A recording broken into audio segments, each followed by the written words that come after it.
शीत युद्ध, अंग्रेजी में कोल्ड वॉर, द्वितीय विश्व युद्ध के बाद हुई एक ऐसी घटना जिसने विश्व के इतिहास में लगभग 30-35 वर्षों तक तनाव का माहौल रखा। क्या था आखिर यह शीत युद्ध? थोड़ा सा इसके बारे में जानते हैं।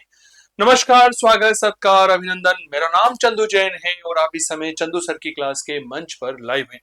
मेरे प्यारे साथियों, विश्व इतिहास पढ़ रहे हैं। शीत युद्ध का एक परिचय छोटी छोटी कक्षाओं के माध्यम से हमने विश्व इतिहास और भारतीय इतिहास और राजस्थान इतिहास का ज्ञान आपके साथ में साझा करने की एक नई शुरुआत की है। ठीक है, चलिए।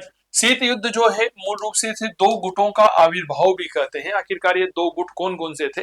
तो एक तो था पूंजीवादी गुट जो अमेरिका के नेतृत्व में था, और एक था रशिया यानी कि सोवियत संघ के नेतृत्व में साम्यवादी या समाजवादी गुट था। ठीक है, अब हम क्या पढ़ेंगे? सब अर्थ क्या था, परिभाषा, परिचय, पहला प्रयोग किसने किया, ये हम चीजें यहाँ पर देखने वाले। तो मूल रूप से शीत युद्ध क्या था? तो बिल्कुल सिंपल सी भाषा में समझिए कि द्वितीय विश्व युद्ध के बाद अंतरराष्ट्रीय राजनीति में अमेरिका और रशिया के मध्य शत्रुता और तनावपूर्ण अंतरराष्ट्रीय संबंधों को दर्शाने के लिए शीत युद्ध शब्द का प्रयोग किया जाता है।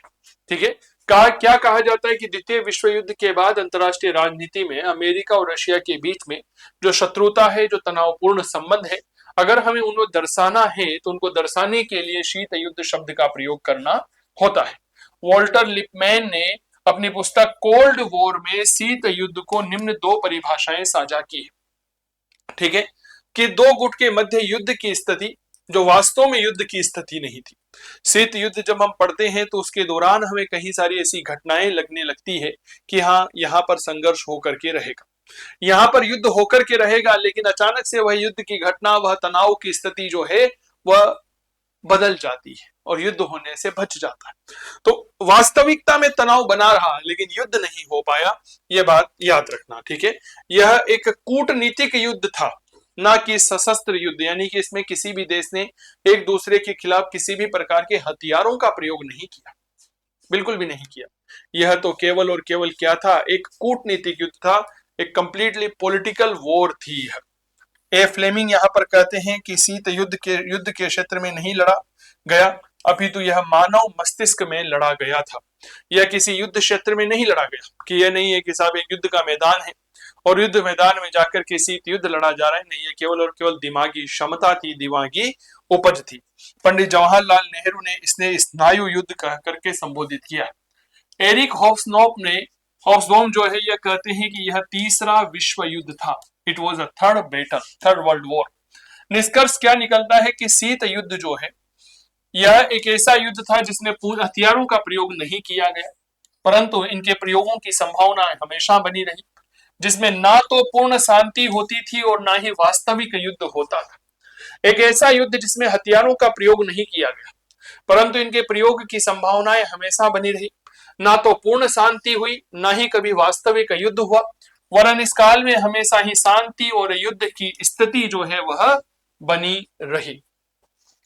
द्वितीय विश्व युद्ध के बाद विश्व में एक राजनीतिक शून्यता उत्पन्न होती है। इसे भरने के लिए अमेरिका और United state of Soviet Russia जो है यह क्या करते हैं? प्रयास करते हैं। दोनों ये कोशिश करते हैं कि इस स्थिति में पूरे विश्व पर हम ही कंट्रोल स्थापित करें। अमेरिका के जो है पूंजीवाद का नेतृत्व कर रहा था, रशिया समाजवाद का नेतृत्व कर रहा था। इन दोनों में संघर्ष हुआ। संघर्ष मूल रूप से शीत युद्ध कहलाता है। यह एक वास्तविक युद्ध नहीं था, यह रणभूमि में लड़ा गया युद्ध था।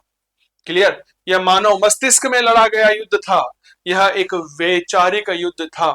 भाषणों और बयानों तक यह सीमित रहा, इसमें केवल और केवल भाषणों तक युद्ध सीमित रहा, बयानबाजी तक सीमित रहा। यह किसी युद्ध भूमि में जाकर के इन्होंने मिसाइलों, टैंकों का, हथियारों का उपयोग नहीं किया। यह केवल एक दूसरे के खिलाफ भाषणबाजी करते थे, एक दूसरे का अपमान करते थे, इसके अलावा इन्होंने कभी कोई कार्य नहीं किया। कुछ बातें कि इसका पहला प्रयोग किसने किया था? तो पहला प्रयोग ब्रिटिश लेखक जॉर्ज ऑरवेल के द्वारा 1945 में लिखे गए निबंध कोल्ड वॉर में किया गया था। इसका पहला प्रयोग ब्रिटिश लेखक था जॉर्ज ऑरवेल, उसके द्वारा 1945 में एक निबंध लिखा गया था कोल्ड वॉर, उसमें किया गया। इसका दूसरा प्रयोग बर्नार्ड मेंस बारूच ने किया था, 1947 में एक भाषण दिया था, उसमें किया गया। फिर बड़ा प्रश्न आता है कि सर इसका पहली बार लिखित रूप से विधिवत प्रयोग किसने किया था? तो एक अमेरिकी पत्रकार था वॉल्टर लिपमैन, इसने अपनी किताब कोल्ड वॉर में किया था इसका पहला विधिवत प्रयोग। तो ये जो जानकारियां मैंने आपके साथ साझा की है, मूल रूप से यह जानकारियां शीत युद्ध के बारे में थी। ठीक है, आपको ये जानकारी कैसी लगी आप हमें जरूर साझा करिएगा। अगर आप इतिहास के ऑनलाइन कोर्स लेना चाहते हैं तो आज ही गूगल प्ले स्टोर से चंदू सर की क्लास मोबाइल एप्लीकेशन को डाउनलोड कर लीजिए। यहाँ पर इतिहास के सभी कोर्सेज पर विशेष छूट चल रही है 4 से लेकर के 13 दिसंबर 2025 तक। तो बहुत बहुत आभार आप सभी का, बहुत बहुत धन्यवाद। स्वस्थ रहे, मस्त रहे, तंदुरुस्त रहे, करते रहे इतिहास की बात। चंदू जैन के साथ, नमस्कार।